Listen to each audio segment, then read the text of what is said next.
Ukraina dapatkan T-90M dalam kondisi utuh.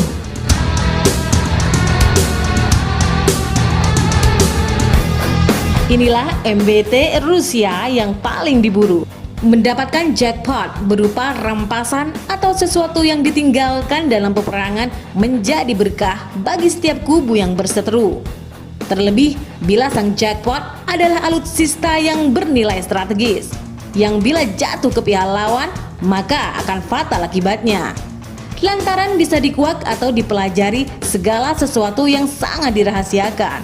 Setelah pasukan Rusia meninggalkan IRL-257 Krasuka 4, yaitu sistem jamming canggih yang mampu mengacaukan sinyal radar AWACS dan satelit, sedangkan di lini kavaleri ada sesuatu yang sangat diincar oleh pasukan Ukraina. Dan tentunya pihak sponsor Amerika Serikat dan NATO, yaitu Main Battle Tank T-90M. Disebutkan bahwa serangan balik Ukraina di Kharkiv telah membawa banyak hadiah. Selain peralatan militer Rusia senilai 1 brigade yang ditinggalkan, salah satu kejutan terbesar yang ditemukan adalah sebuah MBT T-90M. Sebelumnya, pasukan Ukraina telah melakukan kontak senjata dengan MBT 90M. Namun, tank utama Rusia tersebut hancur setelah ditembak roket anti-tank Carl Gustav M4. Dan setelah itu belum didapatkan lagi T-90M dalam kondisi utuh. Dan dari serangan Ukraina di Kharkiv, dari 380 unit tank Rusia yang disita, ternyata terdapat 1 unit T-90M. Tentu yang menjadi pertanyaan netizen, mengapa mendapatkan MBT T-90M begitu penting bagi Ukraina dan Barat? MBT T-90M juga dikenal sebagai Proryev 3, yang berarti terobosan, adalah tank aktif terbaik yang dioperasikan oleh Angkatan Darat Rusia. T-90M adalah upgrade dari model T-90 sebelumnya yang diperkenalkan pada awal 1990-an. Kedua model tersebut dari segala aspek jauh lebih unggul daripada tank Soviet yang masih banyak digunakan oleh Rusia dan Ukraina. Lantaran terbilang barang spesial, T-90M tidak dikerahkan selama invasi awal Rusia ke Ukraina. Beberapa analis menduga bahwa armada T-90M dicadangkan untuk kemungkinan berperang dengan NATO. Sampai akhirnya T-90M dikerahkan beberapa bulan kemudian ke dalam perang yang meletus sejak 24 Februari 2022. T-90M memiliki beberapa tingkat pertahanan. Yang paling luar adalah stealth cape yang disebut Nakitka. Bahan yang tidak diketahui ini diklaim Rusia dapat menyerap panas dan sinyal radio. Lapisan ini secara teoritis menyelubungi T-90M dari radar udara NATO yang melacak kendaraan Rusia dari jarak jauh. Nakitka juga mampu menghalangi penggunaan rudal anti-tank yang mengandalkan pencitraan thermal untuk mengunci target.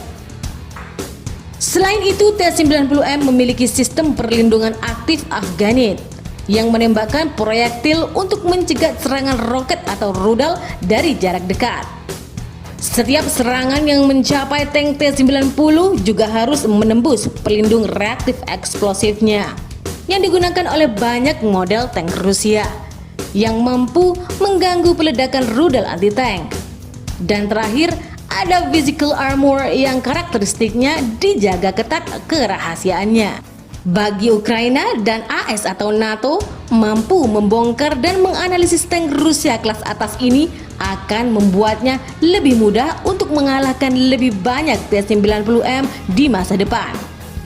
Selain pertahanan berteknologi tinggi, tank yang ditangkap memiliki persenjataan ofensif terbaru Rusia, termasuk sistem kontrol tembakan terkomputerisasi dan proyektil yang dilengkapi sistem pemandu.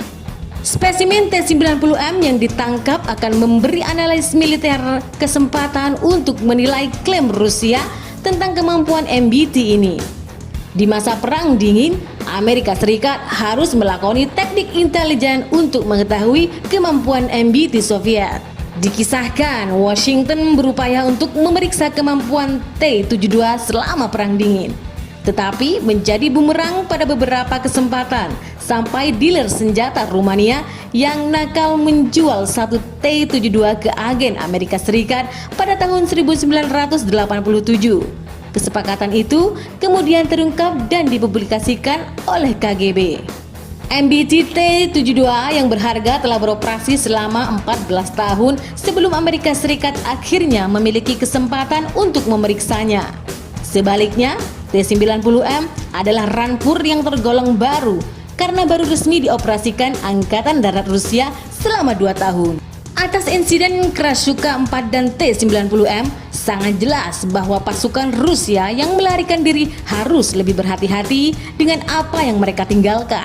Umumnya, ada prosedur penghancuran senjata agar tidak jatuh ke tangan lawan. Mengapa itu tidak dilakukan pasukan Rusia? Ini tentu menyisakan tanda tanya.